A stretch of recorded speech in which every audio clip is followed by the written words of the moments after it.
Ya ilahi dedim kapına geldim, Muhammed Mustafa Ali gel yetiş. İsyan deryasına gark oldum kaldım, Hünkâr Hacı Bektaş Veli gel yetiş. Hünkâr Hacı Bektaş Veli gel yetiş. Benim şu halimi pirime bildir, Yaradan nur ile kalbimiz doldur. Çal zülfükarını bednefsin öldür. Hatice Fatıma ulu gel yetiş. Hatice Fatıma ulu gel yetiş. Bir taraftan nefsün ammarem azar, bir taraftan vesvel çok ile düzer. Günahım yazmadan melekler bezer. Şah Hasan Hüseyin Veli gel yetiş. Şah Hasan Hüseyin Veli gel yetiş. Tamahın almadan gel diyor her bar, her sen nefse fırsat vermesin cabbar. Sana sığınmışım bak güdü kahar, Car günümdür İmam Zeynel gel yetiş.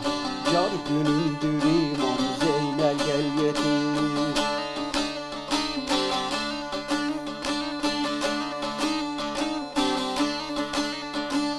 Noksanın arz eder didarı cennet, Noksanın arz eder didarı cennet. Masumu paklardan yetişsin ümmet, Masumu paklardan yetişsin ümmet. Hasanül askeri Mehdi Muhammed, Hasanül askeri Mehdi Muhammed. Sarı Sultan Suudi Veli gel yetiş. Sallanan kollar, söyleyen diller, şah gören gözler, niyezenen başlar da ağracı görmezsin. Sayınızı esmesin, sürünüze kurt kuymasın. Tuttuğunuz elden, gittiğiniz yoldan, çağırdığınız birden hayrimmet görün. Birlerin, üçlerin, beşlerin, yedilerin, 12'lerin, 14 maksum pakların, 17 kemerbestlerin de himmet hazır keremleri var olsun gerçeğe hü. Allah Allah! Özür, naz, niyaz, teslim temenni. Niyaz eden başları aracı görmezsin, dar çeken didar görsün gerçeğe hü. Bak şu muhabbete, bak şu ilhama, ah gidi Yezid nasıl geldin imana, ah gidi Yezid nasıl geldin imana. Ezelden kastın mı vardı 12 imama, vallahi Yezid derdine dermanlar olmaz, billahi Yezid derdine derman bulunmaz.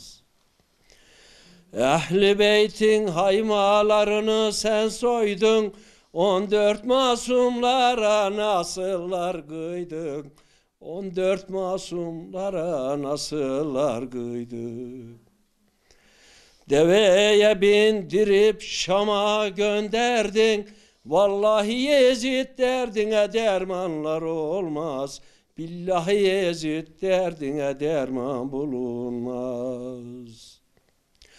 Ah Hüseyin'im yandı, bağrım kül oldu, Kerbela ovası kanıyla doldu, Kerbela ovası kanıyla doldu. Hem zarı zarın ağlayınca gün oldu, vallahi Yezid derdine dermanlar olmaz, billahi Yezid derdine derman bulunmaz.